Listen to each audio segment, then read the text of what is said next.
Hello guys, in today's video I'm going to show you how you can go ahead and sell ICE token on your OKX wallet. So once you are on your OKX account, you want to go ahead and click on trade right there at the top and click on swap or either spot.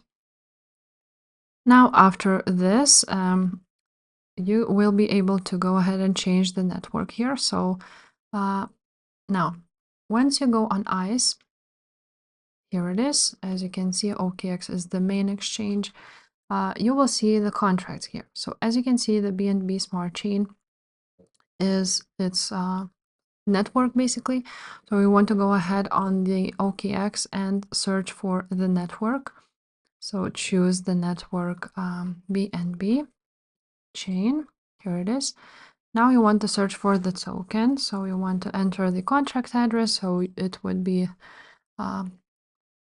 this, and you want to choose USDT if you want to choose convert it to USDT. And after this, you will be able to go ahead and enter the amount which you want to go ahead and convert, swap to USDT. After that, just click swap. And after this, you will be able to see it on your dashboard and click on crypto. And here you will see your USDT instead of ICE. If this video was helpful, make sure to subscribe and I will see you next time.